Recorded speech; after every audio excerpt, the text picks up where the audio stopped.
For over 100 years, from the Civil War to the Cold War, Western Pennsylvania was the steel-making capital of the world. At the epicenter of this activity was the Monongahela Valley, home to some of the largest and most revolutionary iron and steel mills. Over the course of the late 19th and 20th centuries, these facilities forever changed the way iron and steel were produced, marketed, and viewed in the United States and the world. Today, the Carrie Furnaces stand as a monument to this region's spirit of innovation and the thousands of workers who labor here. Their impact on the region and the world cannot be relegated to the back pages of history.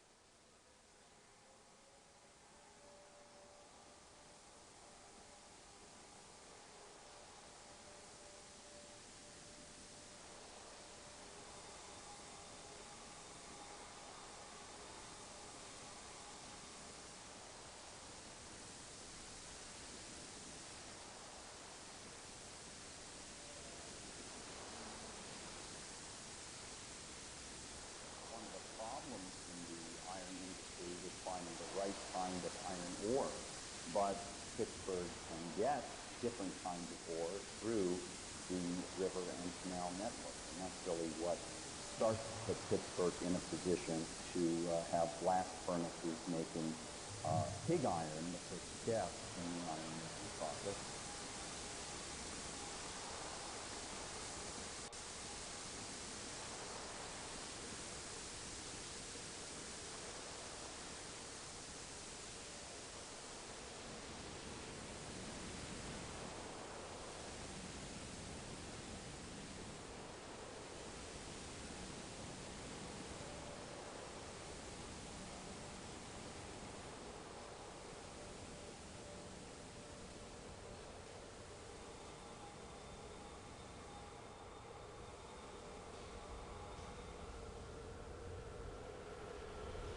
As we close up the run, we then would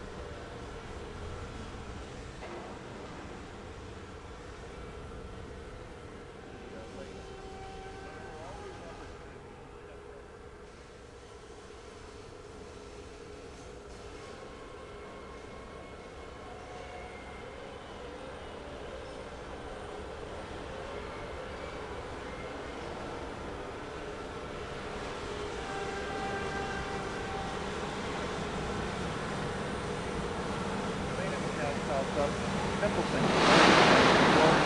Started off for reline his runners with sand.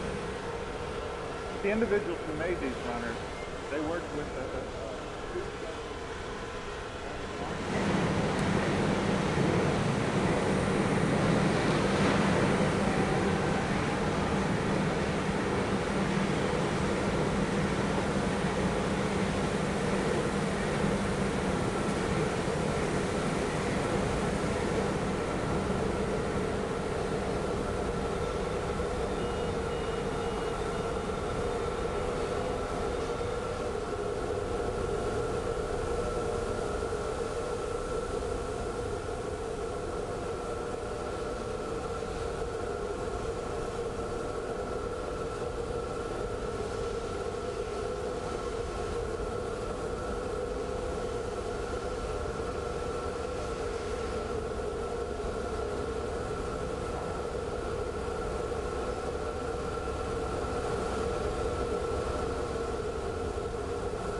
trussel, as we called it. We were the material handlers for supplying the raw resources for the blast furnace. You climbed up inside the cars and you cleaned the cars out after you emptied them all. None of the cars could leave the trussel with any leftover material. We wanted to balance out the cars, so we would open the center doors on both sides, and then we would randomly go to each corner and open up doors.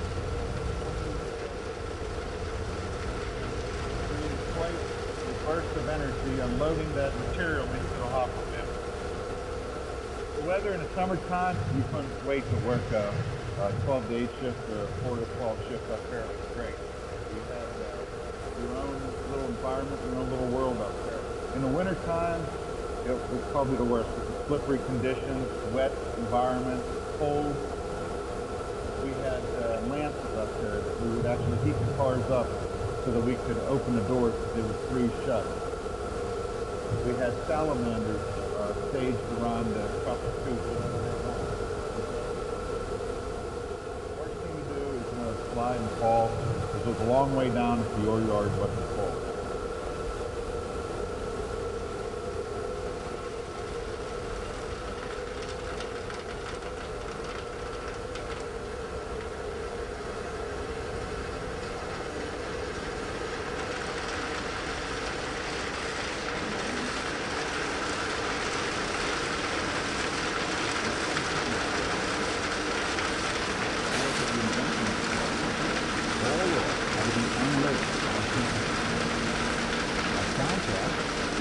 Jumper to lift the entire railroad, dump its contents into the area below. Your bridge is prone to then filter into graded piles as needed. The 1926 Star Jumper stands in the area on the site is the oldest existing star in the world.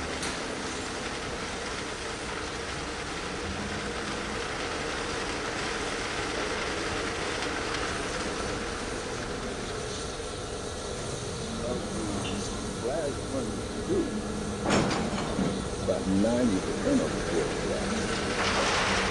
You have to imagine trying to raise a family under them conditions. All you want to do is raise your family and have a good job and work and do the best you can for the family.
Challenging job.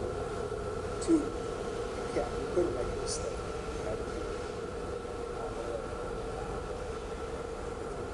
up the meter, wasn't watching your signal, somebody could get injured.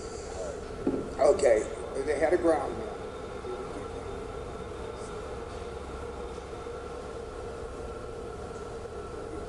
You just sat there and watched them. And you didn't make a move until he told you to make a move. And, you left and right, you just pointed to it, and then down, we went like that. And that was about it. You just followed the signals. You usually went slow. Sometimes they just tell you to go like this if you really wanted to go real slow. Different people had different signals. You just had to interpret what they wanted. I mean, basic signals. Everybody had their different rules. This job, you got to work, you knew what you were going to do for the day. I mean, you were going to run a crane. You may be in, like I said, in an ore yard, but that was a bit of job though. When I worked on the trestle, so I said I worked up there for a while. You jobs they had. Second, third, last week. When an opening came, a man had the opportunity, he had the time to bid on that opening. In other words, it's time and service. If you wanted,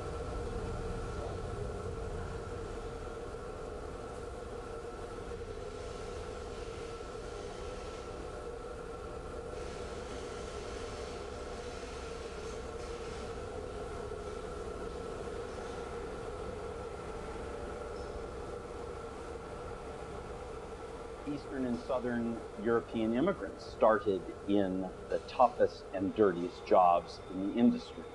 Their opportunities for advancement were limited, but they did occur. For African Americans, they had 1800s, and those opportunities only appeared as Eastern and Southern European immigrants moved further up into the industry. It was only in the most dirty, the most difficult jobs, especially the kind of blast furnace work that went on at Carrie. So many of the opportunities for African Americans came up after World War I, when practically the only substantial opportunities available for African Americans is as strikebreakers. That will continue right up through Homestead Steel Strike of 1892 and all the way to the Great Steel Strike of 1919.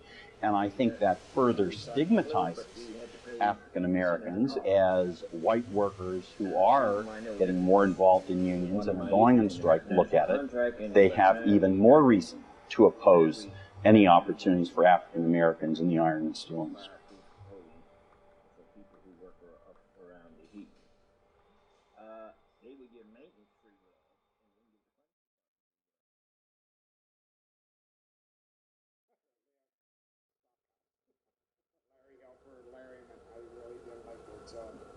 It was like crawling into a dungeon. Well, it ran the whole length of the trestle. It was dark, humid, damp, dirty, and dusty. I gave goodness men all the credit in the world. It was, but it was big. I mean, they had cars running down here. It had to be 100, 150 feet wide, 100 feet high, and I lived for the trestle. But they just put material on the bins. Put it into the skip car and took it up to the furnace. They had doors and big arms on it, and they pulled the car over there, and they would open the doors and the material would go into the Larry car. They had a skill there. They told them how much material they were putting in. And then they would take it over and drop it down into the skip, and the skip would pick it up into the furnace. But it was just water, steam, dirt, dark. You could go in on a table like this at lunchtime.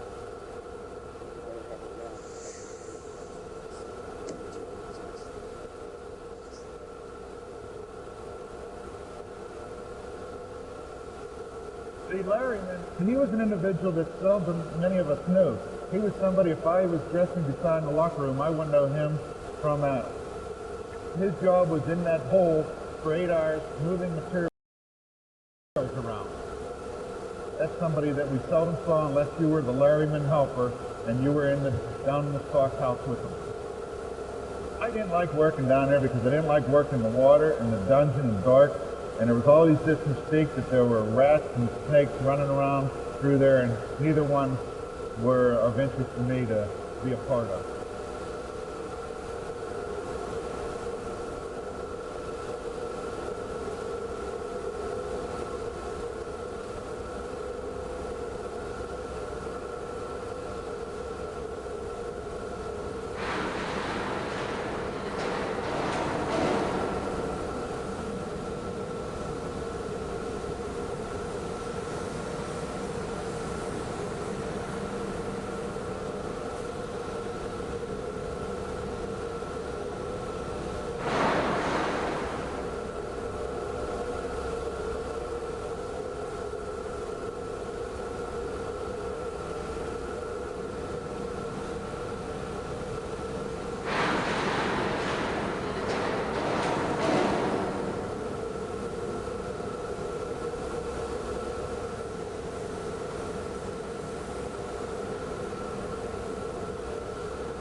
a powerhouse. A blast furnace gas is 26% carbon monoxide, which is, of course, deadly poison. So working around blast furnaces and boilers that burn blast furnace gas, you have to be very careful. And it was nothing to see the whole crew out unconscious from carbon monoxide poisoning. So most of the time, when they didn't have something to do in there, they were sitting on the outside. The blast furnaces require an enormous amount of what they call wind. It also goes by the name of cold blast. They also had in this old blowing room over here, they had Mesta engines, blowing engines. They were quite unique. They were an internal combustion engine.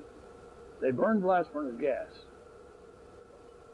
You produce your wind around 35 pounds pressure. That's what you need in a blast furnace. And the higher you can get it, the more efficient the system is. So in order to get that wind hot, they ran it through stove. They are lined with a checkerwork of extremely high silica firebrick, which can stand that temperature. And that temperature, they'll get white hot when they're firing. Every once in a while, they have to be rebuilt. And that stuff all has to come out. The Fort Labor Department go in there with picks and they have to break that all up, and it's a terrible job, just frightful. The people who worked in blast furnaces were a special breed of people because they had to be on their toes 100% of the time. There was no chance to take a rest or anything.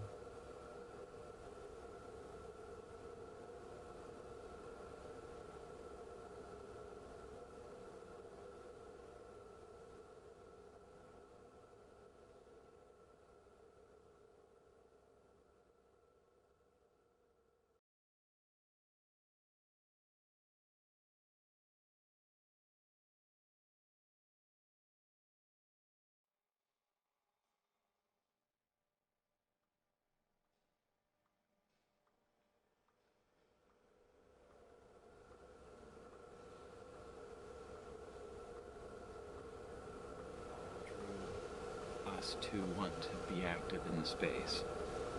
We kind of grew those conditions into art activity. We would try to make a piece in one day. That was the idea.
as we close up the run, we then would put vermiculite on top of the submarine ladles and keep the temperature and the heat inside the ladle. But then there were always opportunities to set records, to set tonnage for that day, for that week, that month. And depending on how aggressive your blower was, your general foreman, and the time of year, we could push 3 casts in an 8-hour shift.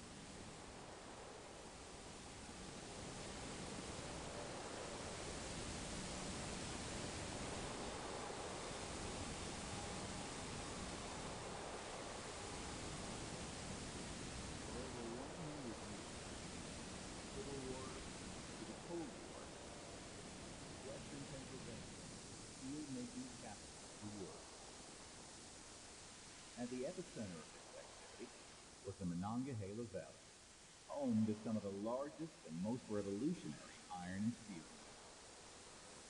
Over the course of the late 19th and 20th centuries, these facilities forever changed the way iron and steel is produced, marketed, and used in the United States.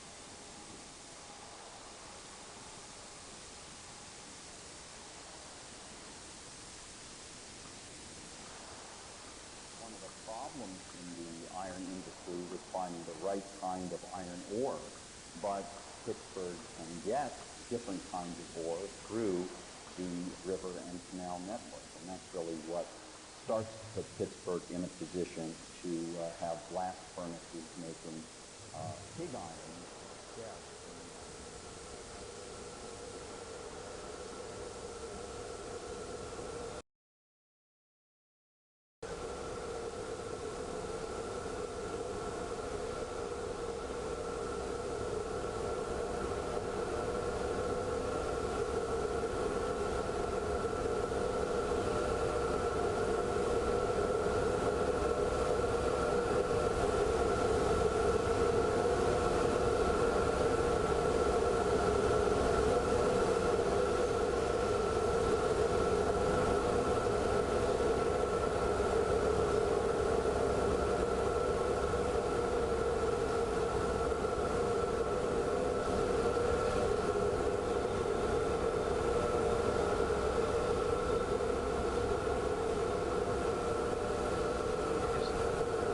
Doing art in public, I remember just setting up random sculptures that Tim and I made in empty lots.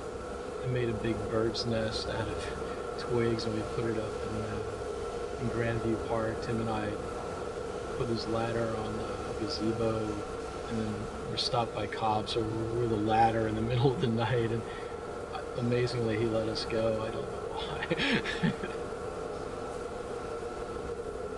We were all artists and we were all doing our own things. Tim was building some big public stuff, which was fun. We did a turkey lady in an empty warehouse on the south side that you could look through a peephole. Lascaux Gallery was one of the early sort of introductions to the South Side community that I had.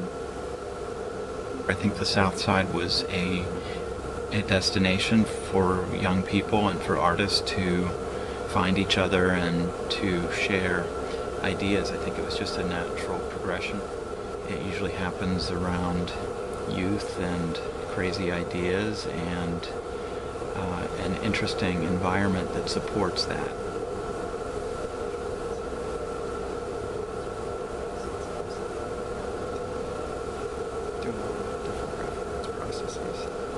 Some exposure to printing presses and all that good stuff before I got to town. I had been doing a lot of different painting work and sculpture and artwork.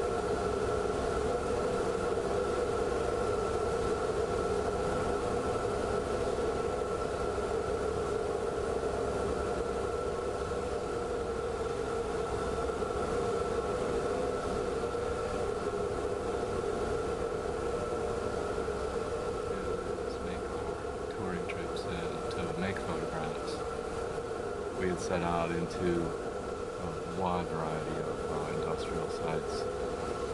The most exciting ones were where it seemed people had just almost walked off the job. It was eerie. It was very eerie. It is sort of another world. You would come into these places, it would be surreal, apocalyptic almost. As a ruin, it's really spectacular. It's really interesting.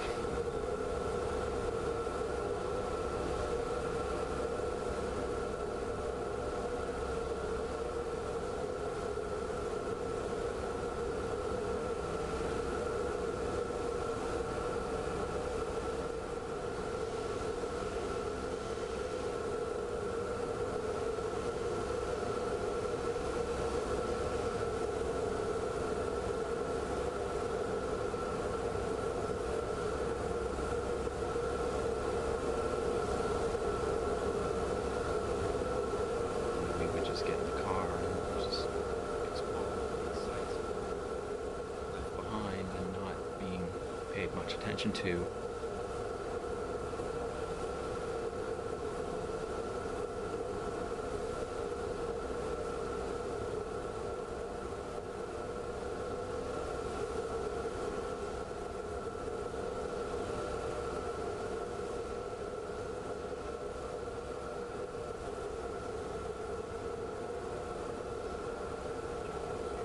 Material, product, pollution.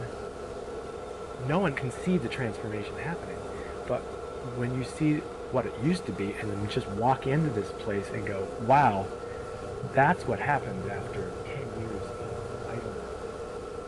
I guess it's the combination of realizing the scale of the space and the emptiness. Centers and venues for labor were missing so much activity because there just were no people there. I think it drew us to want to be active in the space. We kind of grew those conditions into art activity. We would try to make a piece in one day. Like that was the idea. Try to make something, leave something behind. We knew that we were encountering a ruin that was really an achievement of ingenuity and human effort. And they're very impressive. And to behold them is really a treat. There were a lot of unknowns and there were a lot of possibilities, but the specifics were completely vague. So when you come across a huge bundle of 20-foot lengths of pipe, you think, there it is. That is a great opportunity there. That's raw material. That is a straight line that can become a curved line and can be combined with others to describe.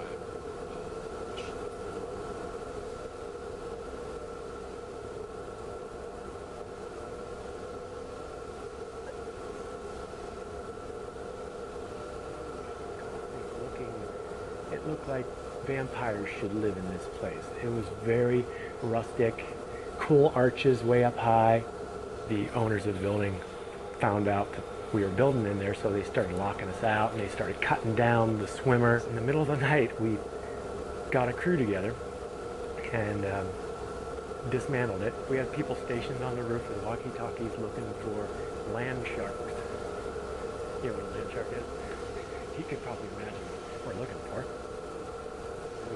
Found a perfect space for it in another steel town for a public arts festival. And it was supposed to be an installation for a month, and then you're supposed to take it out of there, but we never went back for it. We lost the swimmer. We have no idea where that swimmer went to. Got to the bottom of the hill, peered through the fence, and just saw how pristine it was. There was no footprints, there was no graffiti, there was no garbage. There was only tire tracks for the security guard. We said, this is beautiful. There was the spirit wheel with some steelworking men that we hung on this big hoop. The big blast furnace was behind it. Our friend Bill Miller said, I think we should make a horror film here. So we decided to build another piece, the millipede in another building, which was really cool. Wooden slatted roof, sunlight beams coming through there, and trees, 10, 15 feet tall already growing in this building. That was a space that was amazing when we walked in. I doubt any place like this will ever exist, and to see them the way we did, it was a post-apocalyptic industrial location. All the lockers were filled with the people's stuff, like the lunch boxes were still on the desks. It looked like everyone evaporated or vanished. We used to cross this parking lot that was just where it seemed like workers would come and park their cars and come to work, and it would just be completely weed-ridden, and we'd come through that into this sort of twilight zone. Pittsburgh was a perfect place for us to explore because of the decline of industry, unfortunately, but it left these opportunities that were just so amazing for us to participate with.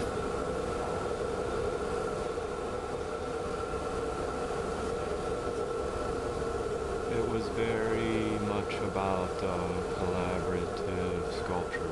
We grouped together some pretty amazing personalities with varied backgrounds and skills to create some interesting pieces. We ran into some trouble with the Space Monkey installation. Over the course of like 2.5 days, we put the monkey up, and when they came in to start tearing down the building, it kind of freaked them out. Someone tried to buy the Space Monkey and got the construction workers to take it down. We didn't have cell phones. Bill and I are working on Morton Street, and we see someone taking off with the monkey in the truck, and then Tim is...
See, when you're working with a crew every day, you form a bond. Some of the people I work with, they would go out and drink, loaf together and everything. They form the bond. They become friends and all like this because they seen each other every day. They work, they ate together. And so pretty soon they start loafing together and all like that. And that bond still exists today of people call who they don't think we're Afro-American or Caucasian. I was their friend, they become friends.